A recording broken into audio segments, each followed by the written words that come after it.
السلام عليكم ورحمة الله تعالى وبركاته. الحمد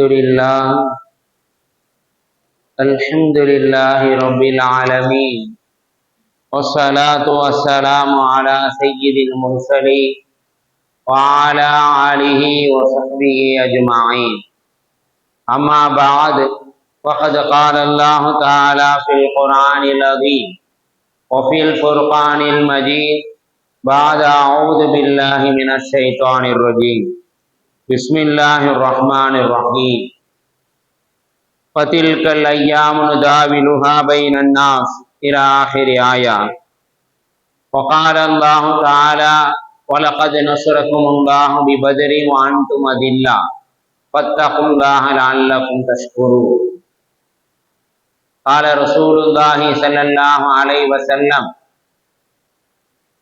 لا يرحم الله من لا يرحم الناس.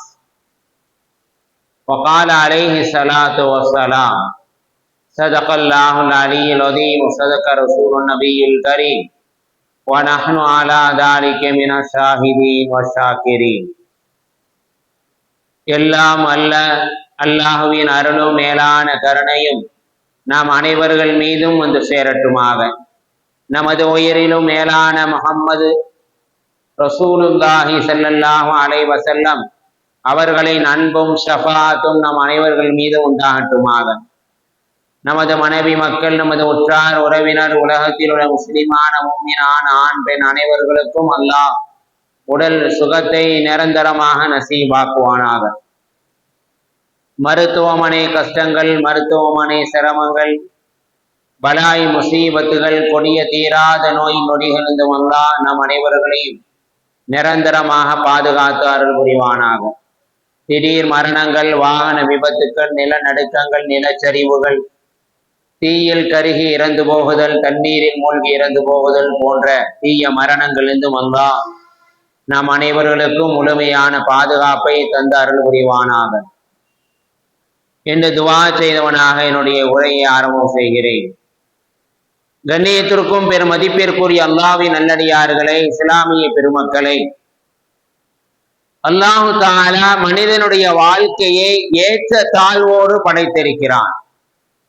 ஒரே அடியாக மனிதன் இன்பங்களை ருசிக்கக்கூடியவனாக இல்லை, ஒரே நிலையிலே அவன் துன்பங்களை அனுபவிக்கக்கூடியவனாகவும் இல்லை.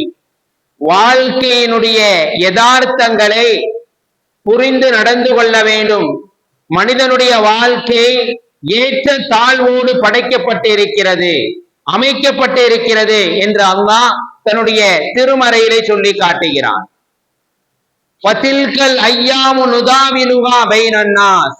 மனிதனுடைய வாழ்க்கை இருக்கிறதே சக்கரத்தை போல சுழண்டு கொண்டே இருக்கும். அந்த சக்கரம் என்பது ஒரே இடத்திலே நிற்காது, அது சுற்றி கொண்டே இருக்கும். ஆக மனிதனுடைய வாழ்க்கை என்பது இன்பம், துன்பம், வெற்றி, தோல்வி, லாபம், நஷ்டம் என்று ஏற்ற தாழ்வோடுதான் மனிதனுடைய வாழ்க்கை அமைக்கப்பட்டிருக்கிறது. வாழ்க்கையிலே சந்திக்கக்கூடிய சங்கடங்கள், சிரமங்கள், நோய் நொடிகள், முசீபத்துகள், நஷ்டங்கள், இதையெல்லாம் நீங்கள் ஏற்று இதனால் நம்முடைய தன்னம்பிக்கையை இழந்து தாழ்வு மனப்பான்மைக்கு நாம் ஆகிவிடக் கூடாது என்று அல்லாஹ் தன்னுடைய திருமறையிலே சொல்லி காட்டுகின்றான். மனிதனுடைய வாழ்க்கையை அல்லாஹ் அப்படித்தான் அமைத்திருக்கின்றான், அப்படித்தான் அமைக்கப்பட்டும் இருக்கின்றது. எவ்வளவோ துன்பங்களை நாம் அனுபவிக்கக்கூடியவர்களாக இருப்போம். அல்லாஹ் நமக்கு ஒரே துன்பங்களையே, நோய் நொடிகளையே தருகிறானே, இன்பங்களை சுகிக்கக்கூடியவர்களாக நாம் இல்லையே என்பதாக நமக்கு மத்தியிலே ஒரு விரக்தி ஏற்படும், ஒரு தாழ்வு மனப்பான்மை ஏற்படும். அல்லாஹு தாலாவும் அல்லாஹ்வுடைய தூதர் ஸல்லல்லாஹு அலைஹி வஸல்லம் அவர்களும் சொல்லக்கூடிய ஒன்றே, வாழ்க்கையிலே நடக்கக்கூடிய அந்த யதார்த்தங்களை நீங்கள் என்ன செய்ய வேண்டும்? புரிந்து நடந்து கொள்ள வேண்டும். உங்களுக்கு மத்தியிலே இருக்கக்கூடிய அந்த தன்னம்பிக்கையை நீங்கள் இழந்து விடாதீர்கள், தன்னம்பிக்கையை இழந்து விடாதீர்கள். தாழ்வு மனப்பான்மை உங்களுக்கு மத்தியிலே ஏற்பட்டு விடக்கூடாது என்று அல்லாஹ் தன்னுடைய திருமறையின் வாயிலாக சொல்லி காட்டுகின்றான். கண்ணியத்திற்குரிய அல்லாஹ்வின் நல்லடியார்களே, இஸ்லாமிய பெருமக்களே, வரலாற்றிலே ஒரு செய்தி எழுதுவார்கள்.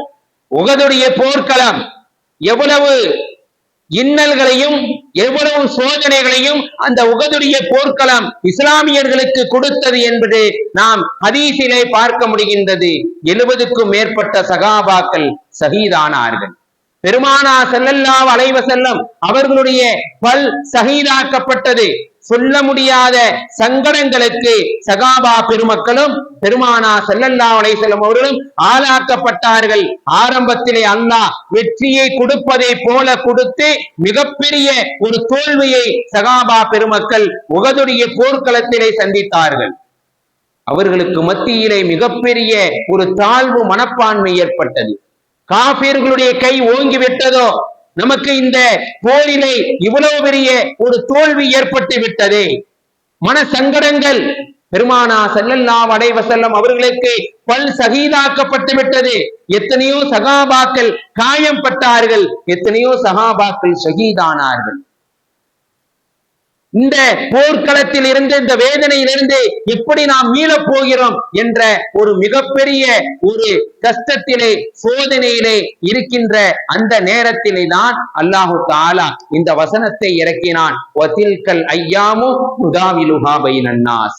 மனிதனுடைய வாழ்க்கை என்பது காலச்சக்கரத்தை போல சுழண்டு கொண்டே இருக்கும். வலகத் நஸ்ரகுமுல்லாஹு பிபத்ரி வ அன்தும் அதில்லா. அல்லாஹ் அடுத்த வசனத்தை சொன்னான், நாம் பத்ருடைய போர்க்களத்திலே நீங்கள் ஆள்பலம் இல்லாமல் இருந்தீர்கள், படைபலம் இல்லாமல் இருந்தீர்கள், பணபலம் இல்லாமல் இருந்தீர்கள். ஆனால் அந்த பத்ருடைய போர்க்களம் உங்களுக்கு மிகப்பெரிய ஒரு வெற்றியை கொடுத்தது அல்லவா? நீங்கள் பலகீனமானவர்களாக இருந்தீர்களே, அந்த நேரத்திலே அந்த பத்ருடைய போர்க்களத்திலே மிகப்பெரிய ஒரு வெற்றியை கொடுத்தேனே.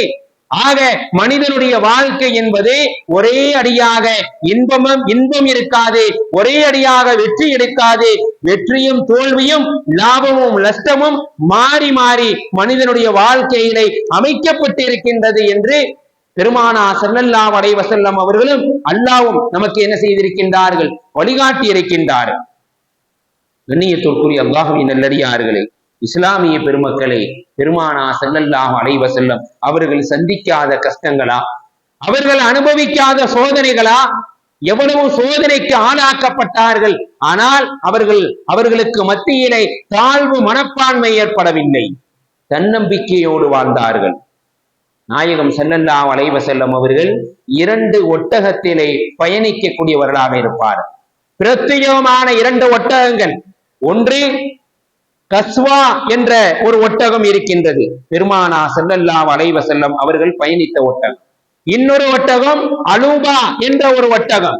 இந்த 2 ஒட்டகங்களே பெருமானார் ஸல்லல்லாஹு அலைஹி வஸல்லம் அவர்கள் பிரத்யேகமாக அதிலே பயணிக்கக்கூடியவர்களாக இருந்தார்கள். அதிலே அலூபா என்ற ஒட்டகம் இருக்கிறது, எல்லா ஒட்டகங்களை விட ஆக சுறுசுறுப்பானது. எந்த ஒட்டக போட்டி வச்சாலும் அந்த அலூபா என்ற ஒட்டகம் எல்லா ஒட்டகங்களையும் முந்தக்கூடியதாக, ஜெயிக்கக்கூடியதாக இருந்து வந்தது என்பதை நாம் ஹதீஸிலே காண முடிகின்றது. எவ்வளவு பெரிய ஒட்டகங்கள் வந்தாலும் அலூபா பெருமானாருக்கு சொந்தமான அந்த ஒட்டகத்தை முந்தவே முடியாது, வரலாற்றிலே எழுதப்பட்டிருக்கின்றது. ஒரு நேரத்திலே பெருமானார் ஸல்லல்லாஹு அலைஹி வஸல்லம் அவர்கள் அந்த அலூபா என்ற ஒட்டகத்திலே பயணித்துக் கொண்டிருக்கின்றார்கள். பின்னால் ஒரு ஒட்டகம் வந்து கொண்டிருக்கின்றது.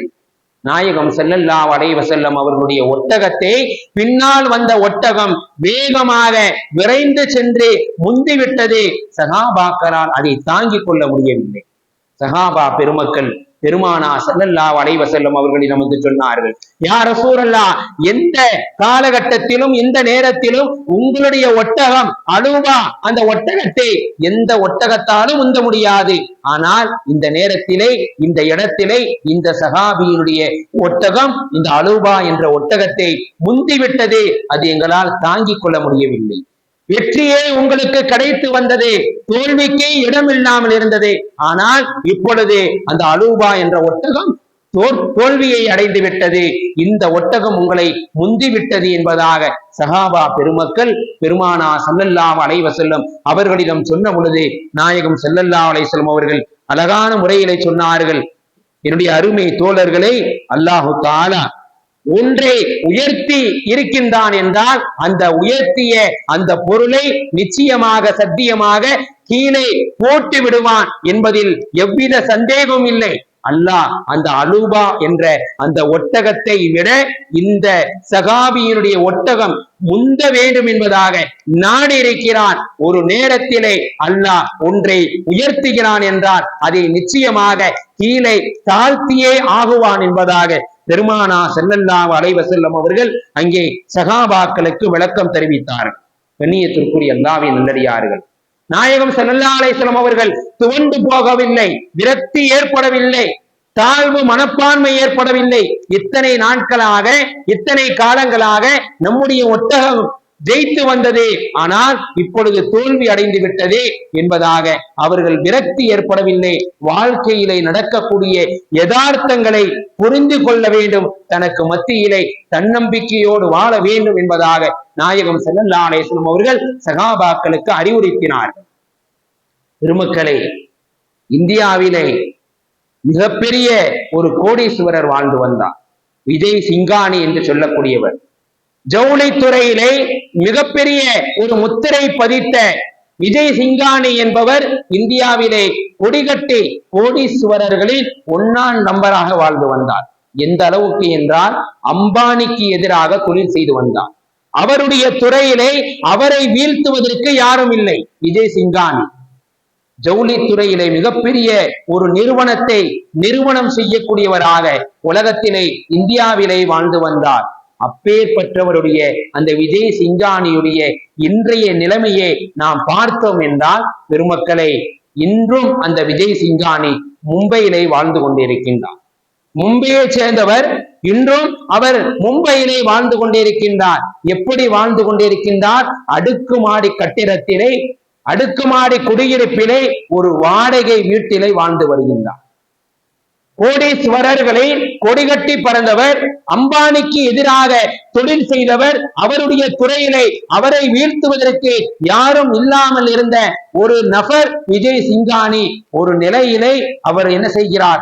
வாடகை வீட்டிலே, அடுக்குமாடி கட்டிடத்திலே வாழ்ந்து வந்தார். இன்னும் வேடிக்கையான விஷயம் என்னவென்றால், இன்னொரு நிறுவனத்திலே தொழிலாளியாக பணி செய்து வந்தார். மிகப்பெரிய கோடீஸ்வரராக இருந்தவர் இந்த நிலைக்கு தள்ளப்பட்டிருக்கிறார் என்றால், பெருமக்களை, வாழ்க்கை என்பது, மனிதனுடைய வாழ்க்கை என்பது ஒரே நிலையில இருக்காது. சக்கரத்தை போல சுழன்று கொண்டே இருக்கும். அந்த நேரத்திலே வாழ்க்கையிலே நடக்கக்கூடிய யதார்த்தங்களை, அந்த கஷ்டங்களை, சங்கடங்களை நாம் என்ன செய்ய வேண்டும்? ஏற்று அதை புரிந்து நடக்க வேண்டுமே தவிர தனக்கு மத்தியிலே தன் தாழ்வு இருக்கக்கூடாது, தன்னம்பிக்கை இருக்க வேண்டும் என்பதாக நமக்கு இஸ்லாம் அறிவுறுத்துகின்றது. அந்த விஜய் சிங்கானி எந்த அளவுக்கு அவர் வாழ்க்கையிலே நடந்தார் என்று அவர் சமீபத்திலே ஒரு தொலைக்காட்சியிலே அவர் பேட்டி கொடுக்கின்றார். இன்னும் அவருடைய நிறுவனம் செயல்பட்டுக் கொண்டிருக்கிறது மும்பையிலே. ஆனால் அவர் முதலாளி அல்ல. அவருடைய பிள்ளைகளுக்கு, மகன்களுக்கு அவருடைய சொத்து சுகங்களை எழுதி வைத்து விட்டார். நம்பிக்கை வைத்து எழுதி வைத்தார். நம்முடைய பிள்ளைகள் பார்த்துக் கொள்வார்கள், நம்முடைய நிறுவனத்தை அவர்கள் பார்த்துக் கொள்வார்கள். மிகப்பெரிய ஒரு சாம்ராஜ்யத்தை உருவாக்கிய அந்த விஜய் சிங்கானி தன்னுடைய பிள்ளை கௌதம் சிங்கானியிடம் தன்னுடைய பொறுப்பை ஒப்படைக்கின்றார். என்ன செய்கிறது? காலம் சுழண்டு கொண்டிருக்கக்கூடிய அந்த நேரத்திலே இருவர்களுக்கு மத்தியிலே, மகனுக்கும் தந்தைக்கும் மத்தியிலே கருத்து வேறுபாடு ஏற்படுகிறது. அந்த கருத்து வேறுபாட்டின் காரணமாக மகன் தன்னுடைய தந்தையை வீட்டை விட்டும் என்ன செய்கிறார்? விரட்டி அடிக்கின்றார். எவ்வளவு பெரிய கோடீஸ்வரர், எவ்வளவு பெரிய அதிபராக வாழ்ந்த அந்த விஜய் சிங்கானியுடைய நிலைமை, ஒரு வாடகை வீட்டிலே வசிக்கின்றார். எவ்வளவோ கெஞ்சி பார்க்கிறார் தன்னுடைய மகனிடம், எனக்கு ஒதுங்குவதற்கு, படுத்து உறங்குவதற்கு, தங்குவதற்கு இந்த மிகப்பெரிய இந்த மாடை மாளிகையிலே, இந்த அரமனையிலே ஒரு அறை மட்டும் கொடு என்று கேட்கின்ற பொழுது மகன் கொடுக்க மறுத்தார். அந்த தந்தை என்ன செய்கிறார்? வழக்கு தொடுத்தார். உச்ச நீதிமன்றத்திலே வழக்கு தொடுத்து அந்த வழக்கு இன்னும் நடைபெற்றுக் கொண்டிருக்கின்றது என்பதை நாம் சமூக வலைதளங்களிலே பார்க்க முடிகின்றது. கண்ணியத்திற்குரிய அல்லாஹ்வின் நல்லடியார்களே, இஸ்லாமிய பெருமக்களை, எவ்வளவு பெரிய உச்சத்திலே அவர் எவ்வளவு பெரிய ஒரு தரஜாவில இருந்தார். ஆனால் அல்லாஹு தஆலா ஆக தாழ்ந்தவராக மிகப்பெரிய ஒரு கஷ்டமான ஒரு சூழ்நிலைக்கு அவரை தள்ளி இருக்கின்றான் என்பதை இந்த நிகழ்வின் மூலமாக நாம் விளங்க முடிகின்றது. எந்த ஒரு நிலையில இருந்தாலும், எந்த ஒரு சூழ்நிலையில இருந்தாலும் மனிதன் தன்னம்பிக்கையை விட்டுவிடக் கூடாது, தனக்கு மத்தியிலே தாழ்வு மனப்பான்மை வந்துவிடக் கூடாது என்றுதான் நமக்கு இஸ்லாமிய மார்க்கம் அறிவுறுத்தக்கூடியதாக இருக்கின்றது. பெருமானா ஸல்லல்லாஹு அலைஹி வஸல்லம் அவர்கள் மனைவி ஆயிஷா ரலியல்லாஹு தஆலா தங்களுடைய கணவனிடம் கேட்கின்றார்கள், யா ரசூலல்லாஹ், என்னுடைய அருமை கணவனை, வாழ்க்கையிலே உஹதுடைய போர்க்களத்தை விட மிகப்பெரிய ஒரு கஷ்டத்தை நீங்கள் அனுபவித்து இருக்கின்றீர்களா என்று கேட்கின்றார்கள். ஏனென்றால் உஹதுடைய போர்க்களம் சொல்ல முடியாத சங்கடங்களுக்கு சகாபாக்களும் பெருமானா ஸல்லல்லாஹு அலைஹி வஸல்லம் அவர்களும் ஆளாக்கப்பட்டிருந்தார்கள். பல் சகீதாக்கப்பட்டது, காயங்கள் 90க்கும் அதிகமான காயங்கள் சகாபாக்களுக்கும் ரசூலுல்லாஹ் ஸல்லல்லாஹு அலைஹி வஸல்லம் அவர்களுக்கும் ஏற்பட்டது. அவ்வளவு பெரிய கஷ்டத்தை உஹதுடைய போர்க்களத்திலே நபிகள் நாயகம் ஸல்லல்லாஹு அலைஹி வஸல்லம் அவர்கள் சந்தித்தார்கள்.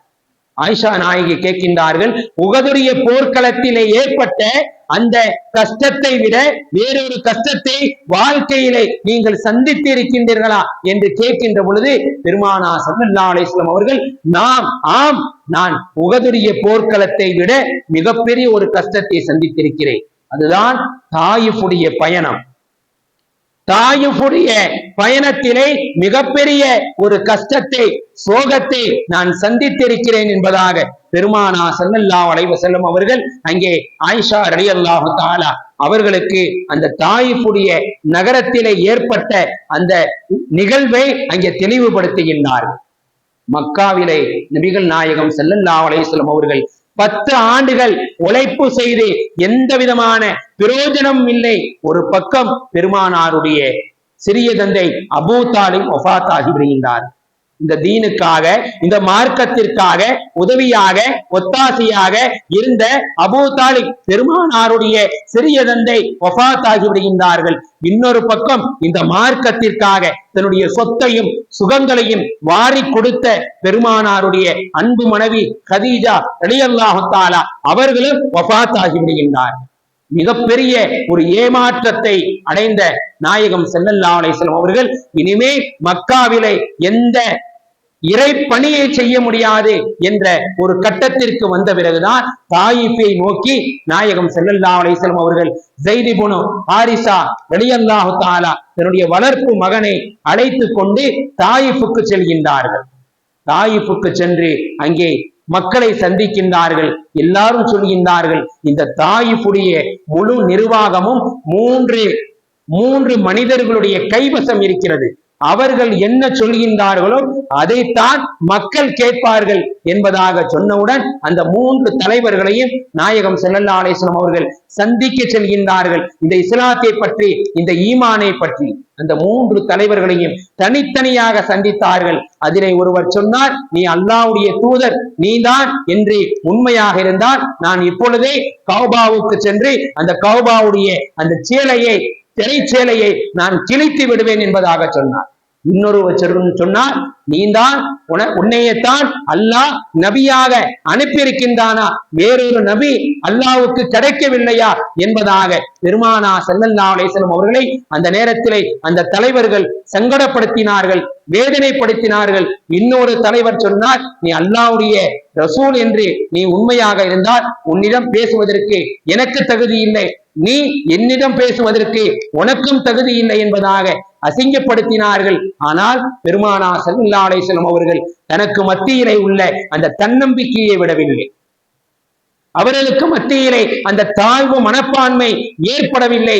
தாயிஃபிலே 10 நாட்கள் தனியாக ஸைத் இப்னு ஹாரிஸா அவர்களோடு மட்டும் 10 நாட்கள் என்ன செய்கின்றார்கள், தங்கி இருக்கின்றார்கள். எப்படியாவது இந்த மக்கள் இஸ்லாத்தை ஏற்றுக்கொள்வார்கள், நாம் சொல்லக்கூடிய விஷயத்தை அவர்கள் செவிதாழ்த்தி கேட்பார்கள் என்பதாக 10 நாட்கள் தங்கினார்கள். ஆனால் அவர்கள் கேட்டபாடல்ல, எந்த அளவுக்கு அவர்கள் கஷ்டப்படுத்தினார்கள் என்றால், பெருமக்களை பெருமானா ஸல்லல்லாஹு அலைஹி வஸல்லம் அவர்கள் மக்காவில இருந்து 65 மைல் நடைப்பயணமாக அந்த குளிர் தேசத்திற்கு நடைப்பயணமாக தாயிஃபை நோக்கி வந்தார்கள். இங்கே நாயகம் ஸல்லல்லாஹு அலைஹி வஸல்லம் அவர்களை சிறுவர்களை ஏவி, இளைஞர்களை ஏவி கல் எறிந்து அவர்களை விரட்டி அடித்தார்கள். அவர்களுடைய உடல்கள் எல்லாம் இரத்தங்கள் வழிந்தோடியது. அவர்களுடைய கால்கள் நரம்புகள் காயப்படுத்தப்பட்டிருந்தது. மிகப்பெரிய ஒரு நோவினைக்கு ஆளாக்கப்பட்டார்கள். நாயகம் ஸல்லல்லாஹு அலைஹி வஸல்லம் அவர்கள் அந்த தாயிஃபுடைய பயணத்தில் சுமார் 35 மைல் தூரம் நாயகம் ஸல்லல்லாஹு அலைஹி வஸல்லம் அவர்களையும் ஸைத் இப்னு ஹாரிஸா ரலியல்லாஹு தஆலா அவர்களையும் விரட்டி அடித்தார்கள். கடைசியாக ஒரு திராட்சை தோட்டம், அந்த திராட்சை தோட்டத்துக்குள் நாயகம் ஸல்லல்லாஹு அலைஹி வஸல்லம் அவர்கள் நுழைந்தார்கள். அந்த திராட்சை தோட்டம் மக்காவின் மிகப்பெரிய ஒரு எதிரியாக இருந்த உத்துபா ஷைபாவுடைய தோட்டமாக இருந்தது. இருந்தாலும் ஊருக்காரர் வந்துவிட்டார் என்பதாக உத்துபாவும் ஷைபாவும் பெருமானாரை வரவேற்று அவர்களுடைய வேலையாளிடம் பேரித்தம்பழங்களை பிடுங்கி அவர்களுக்கு கொடுக்கின்றார்கள். கடுமையான முறையிலே 10 நாட்கள் பட்டினியாக காயப்பட்டு மிகவும் நொந்து நூலாகி அவர்கள் இருக்கக்கூடிய அந்த நேரத்திலே பேரித்த பழங்கள் வந்து கொடுக்கப்படுகிறது. பேரித்தம்பழங்களை உண்ணுகின்றார்கள். ஜிப்ராயில் அலைஹிஸ்ஸலாம் அவர்கள் அங்கே வருகை தருகின்றார்கள். நபியே நாயகமே, இப்பொழுதுதான் அல்லாஹு தஆலா எனக்கு அறிவித்தான், அந்த மலைகளுக்கு கட்டுப்படக்கூடிய வானவர்களை அல்லாஹ் இறக்கி இருக்கின்றான். நீங்கள் ஒரு வார்த்தை சொல்லுங்கள், அல்லாஹ் இந்த ஊரை மலைக்கு நடுவிலை வைத்து நசுக்கி இல்லாமல் ஆக்கி விடுவார் என்று கேட்கின்ற பொழுது நாயகம் ஸல்லல்லாஹு அலைஹி வஸல்லம் அவர்கள் அந்த சூழ்நிலையிலும் அந்த கஷ்டத்திலும் சய்யிதினா நூஹ் அலைஹிஸ்ஸலாம் அவர்கள் அல்லாஹ்விடத்திலே துஆ செய்தார்களே, லா ததர் அலல் காஃபிரீன தையாரா, யா அல்லாஹ் உலகத்திலே எந்த காஃபிரையும் விட்டு வைக்காதே, எல்லாரையும் அழைத்து நாசமாக்கி விடு என்று நூஹ் அலைஹிஸ்ஸலாம் பிரார்த்தனை செய்தார்களே, அந்த பிரார்த்தனையை போல நாயகம் ஸல்லல்லாஹு அலைஹி வஸல்லம் அவர்கள் செய்யாமல், யா அல்லாஹ் இவர்கள் இஸ்லாத்தை ஏற்றுக்கொள்ளாவிட்டாலும் இவர்களுடைய சந்ததிகள் இஸ்லாத்தை ஏற்றுக்கொள்வார்கள், ஆகையால் இவர்களை விட்டு வை என்பதாக அல்லாஹ்விடத்திலே துஆ செய்தார்கள். எந்த ஊரு ரசூலுல்லாவை விரட்டி அடித்ததோ அதே தாயிஃப் பிற்காலத்திலே பெருமானாரை வரவேற்றது. அந்த ஊர் முழுவதும் இஸ்லாத்தை தழுவியது என்பதை ஹதீஸிலே காண முடிகின்றது. பெருமக்களே, அந்த நேரத்திலும் கூட உத்துபா ஷைபா தன்னுடைய வேலையாளிடம் பேரித்தம்பழங்களை கொடுத்து ரசூலுல்லாவுக்கு கொடுங்கள், எங்களுடைய ஊர்க்காரர் வந்திருக்கிறார் என்பதாக கொடுக்க சொன்ன பொழுது அந்த பேரித்தம்பழங்களை சாப்பிடக்கூடிய அந்த நேரத்திலே பிஸ்மில்லா என்று சொல்லி சாப்பிடுகின்றார்கள். அந்த வேலையாள் என்ன செய்கின்றார், கொஞ்சம் முழிக்கின்றார். பிஸ்மில்லா என்பது அந்த தாயிஃபுடைய அந்த நகரத்திலே வாழ்க்கையிலே இதுவரை அந்த பிஸ்மில்லா என்ற வார்த்தையை கேள்விப்படவே இல்லை. அவர் ஒரு கிறிஸ்துவர், ஈராக் நாட்டை சார்ந்தவர். உடனே நபிகள் நாயகத்திடம் கேட்கின்றார், இந்த பிஸ்மில்லா என்று சொல்கின்றீர்களே, இது யாருடைய பெயர் என்று சொன்னவுடன், இது அல்லாஹ்வுடைய பெயர். அல்லாஹ் தான் நம்மை படைத்திருக்கிறான், அவன்தான் நம்மை பராமரிக்கிறான், அவன்தான் நம்மை வாழ வைக்கிறான், அவனுடைய பெயரை கொண்டுதான் நான் சாப்பிடுகிறேன் என்று சொன்னவுடன் உடனே அந்த அப்பாசி அந்த வேலையார் உடனே பெருமானாருடைய கரம் பிடித்து இஸ்லாத்தை தழுவுகின்றார். இதை உத்துபாவும் ஷைபாவும் மக்காவின் மிகப்பெரிய கொடூரர்கள், நாயகத்தை மிகவும் வேதனை செய்தவர்கள், அவர்கள் அங்கிருந்து பார்க்கின்றார்கள், என்ன இந்த வேலையாளுக்கு மூளை குழம்பி போச்சா, திராட்சை பழத்தை ரசூலுல்லாவுக்கு கொடுக்க சொன்னா அங்கே பெருமானாருடைய கரத்தை பிடித்து களிமாவை சொல்லி இஸ்லாத்தை ஏற்று விட்டார்களே, இவர்களுக்கு மூளை குழம்பி போச்சா என்பதாக உத்துபாவும் ஷைபாவும் அங்கே இருந்து அந்த வேலையாளை அழைத்து திட்டுகின்றார்கள். அந்த வேலையால் சொன்னார், இவரை போல ஒரு சிறந்த மனிதர் யாருமே இல்லை என்பதாக, சத்திய மார்க்கத்தை கொண்டு வந்திருக்கிறார் என்பதாக அந்த நேரத்திலே அந்த வேலையால் உத்துபாவின் ஷைபாவிடம் சொன்னார் என்பதை ஹதீஸிலே பதிவு செய்யப்பட்டிருக்கின்றது. பெருமக்களை, எவ்வளவு பெரிய ஒரு கஷ்டமான எவ்வளவு பெரிய ஒரு சூழ்நிலையிலே நாயகம் ஸல்லல்லாஹு அலைஹி வஸல்லம் அவர்கள் விரக்தி அடையவில்லை, தாழ்வு மனப்பான்மை அவர்களுக்கு மத்தியில் ஏற்படவில்லை, தன்னம்பிக்கையோடு வாழ்ந்தார்கள். அந்த நேரத்திலும் ஸைத் இப்னு ஹாரிஸாவையும் அந்த தோட்டத்திலிருந்து வெளியே வந்து ஒரு மலைக்கு அருகாமையிலே தங்குகின்றார்கள். அந்த மலைக்கு அல்லாஹ் ஜின்களை அனுப்புகிறான். அப்பொழுதுதான் ஜின்களுடைய சந்திப்பு ஏற்படுகிறது. பெருமானா ஸல்லல்லாஹு அலைஹி வஸல்லம் அவர்கள் தொழுகை நடத்தினார்கள். அந்த கிராத்தை கேட்டு ஜின் என்ன செய்கிறது? பெருமானாருடைய கரத்தை பிடித்து இஸ்லாத்தை தழுவியது. ஒரு ஊரை விரட்டியது. ஆனால் அங்கே ஜின்களை அல்லாஹு தஆலா இஸ்லாத்தை தழுவ செய்தான். பெருமானாருக்கு பரிபூரணமான ஒரு சந்தோஷம் கிடைத்தது என்பதை ஹதீஸிலே எழுதப்பட்டு இருக்கின்றது. கண்ணியத்திற்குரிய அல்லாஹ்வின் நல்லடியார்களே, இஸ்லாமிய பெருமக்களே, நமக்கு வாழ்க்கையிலே எவ்வளவோ அந்த உலகத்தின் நடக்கக்கூடிய அந்த கஷ்டங்கள், சோதனைகள், வாழ்வில் நடக்கக்கூடிய யதார்த்தங்கள், இதையெல்லாம் நாம் புரிந்து நடக்க வேண்டும். நமக்கு மத்தியிலே விரக்தியோ தாழ்வு மனப்பான்மையோ ஏற்படக்கூடாது. எது நடந்தாலும் அல்லாஹ் உற்று நோக்கி கொண்டிருக்கிறான். அல்லாஹ் நம்முடைய கயிறுக்காக வேண்டிதான் இதை நடத்துகிறான் என்ற தன்னம்பிக்கையோடு உலகத்திலே வாழ வேண்டும். அப்படி வாழ வேண்டும் என்றுதான் அல்லாஹ்வும் அல்லாஹ்வுடைய ரசூலும் நமக்கு வழிகாட்டி இருக்கின்றார்கள். பெருமக்களை, உலகத்திலே வாழக்கூடிய காலகட்டத்திலே தாழ்வு மனப்பான்மை இல்லாமல் தன்னம்பிக்கையோடும் தைரியத்தோடும் நாம் உற்சாகத்தோடும் அல்லாஹ்வுடைய சொல் நடந்து நடக்கக்கூடிய நசீபை பாக்கியத்தை வல்ல நாயன் நம் அனைவர்களுக்கும் தந்தர் புரிவானாக. வாஹிர் தவ்ஆனா அல்ஹம்துலில்லாஹி ரப்பில் ஆலமீன். அஸ்ஸலாமு அலைக்கும் வரஹ்மத்துல்லாஹி தஆலா பரகாத்துஹு.